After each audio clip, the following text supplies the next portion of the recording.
నమస్తే, welcome to our channel. ఈ మధ్యకాలంలో సోషల్ మీడియా వ్యాప్తంగా అటు యూట్యూబ్లో కావచ్చు, ఇటు ఇన్స్టాగ్రామ్ పూర్తిగా ఒక పాట చక్కర్లు కొడుతుంది.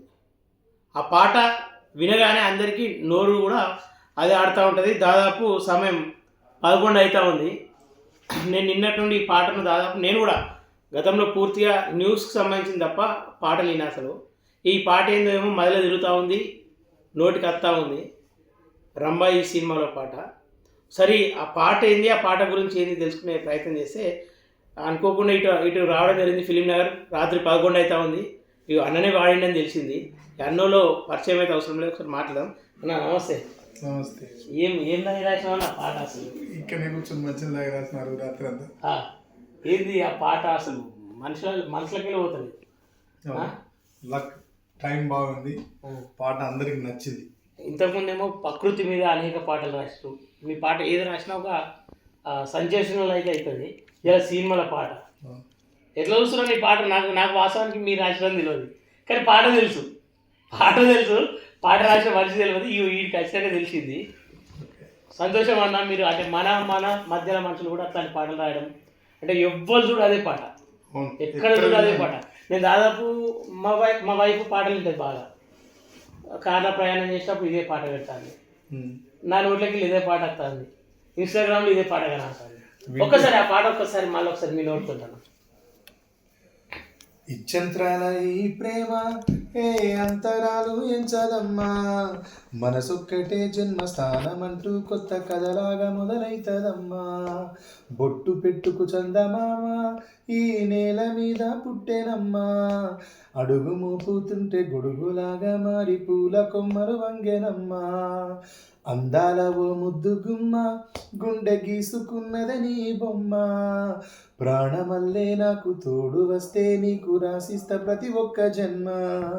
నువ్వంటే చచ్చేంత ప్రేమ అది నీకు మాటల్లో చెప్పలేనమ్మా, నీ జంట కోసం చితిమంట దాకా అడుగుల్లో అడుగైతానమ్మా. ముసి ముసి నవ్వుల్లో ముత్యాలు రాలంగా, ముసి ముసి నవ్వుల్లో ముత్యాలు వలుకంగా, తొలిసారి నీ చూపు తను వారతాకంగా పొంగిందే నాలోన పచ్చి ప్రేమల గంగా. రాంబాయి నీ మీద నాకు మనసాయనే, ఏనాడు నిన్ను వీడిపోని నీదైతనే. మామూలుగా లేదన్న పాట అయితే. అంటే నిజంగా సినిమాలు ఇష్టం ఉన్నోళ్ళే సినిమాల పాటలు వింటారు. కానీ ఇవాళ ఈ పాట అటు పొలిటికల్లో నిండేటట్టు చూస్తుంది, ఇటు సినిమాలలోనూ అటు ఫ్లో అందరినీ ఇటు చూస్తుంది. ఎట్లా అనిపిస్తున్నాను అంటే మీరు అనుకోరా ఈ పాట ఇంత హిట్ అవుతుంది అని చెప్పేసి? మా టీం అందరూ ఈ పాట హిట్ అవుతుందని నమ్మిండు. వాళ్ళు నమ్మినట్టుగానే చాలా పెద్ద హిట్ అయింది. అంటే సినిమాలలో కూడా ఏమైనా పోస్టర్లు వేస్తూ ఉంటే సినిమా పేరుతో మొదలు పెడతారు, లేదంటే ఏదైనా మెసేజ్ ఇస్తారు.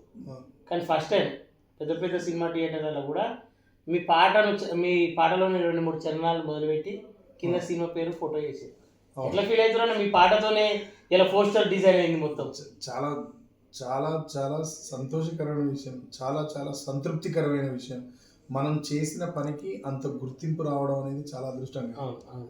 నా పాటలో ఉన్న చరణంలో ఉన్న వాక్య నిర్మాణాలని ప్రచారానికి సంబంధించినటువంటి చిత్రపటాలలో నా లిరిక్స్ వేసి నా రచన ఏదైతే సాహిత్యం ఉందో, రాజ్యం ఏది లేదు కానీ రాణిలాగా చూసుకుంటా, కోట కట్టలేను కానీ కళ్ళల్లో నిన్ను దాచుకుంటా అనేదాన్ని ఆ పోస్టర్లో ఆ కొటేషన్ లాగా వేసి పోస్టర్ రిలీజ్ చేసారు. అది చాలా అదృష్టం కదా. అవును, అది చాలా చాలా పెద్ద గౌరవం నా పాటకి అది. ఓకేనా? అంటే ఈ జనరేషన్ పిల్లలంతా కూడా అంటే ప్రేమ అంటేనే డబ్బుతో ముడిపడి ఉంది అని చెప్పేసి అనే వాళ్ళందరూ కూడా మీరు ఇచ్చిన పాటలో ఆ భావం. సరే, ఇక మొత్తం ముచ్చట మాట్లాడే ప్రయత్నం చేద్దాం అనుకున్నాం, కానీ రాత్రి దాదాపు 11 దాటిపోతా ఉంది. ఈ ఒకటేసారి అంటే ఇంత పెద్ద హిట్ కొడుతున్నటువంటి సాంగ్ కావచ్చు, త్వరలో హిట్ కొట్టబోతున్నటువంటి సినిమా కావచ్చు, ఇక పూర్తి ఒకటేసారి మాట్లాడుకోవడం మంచిగా ఉన్నది. ఇక పూర్తిగా వీళ్ళ టీం అందరితో కూడా పొద్దుగల మాట్లాడే ప్రయత్నం చేద్దాం. రేపు పూర్తి సినిమా గురించి వివరాలు కావచ్చు, పాట గురించి వివరాలు కావచ్చు తెలుసుకునే ప్రయత్నం చేద్దాం. అంతలోపు అయితే చిన్న పాట అయినది. మళ్ళీ ఒకసారి వెళ్దాం. Thank you.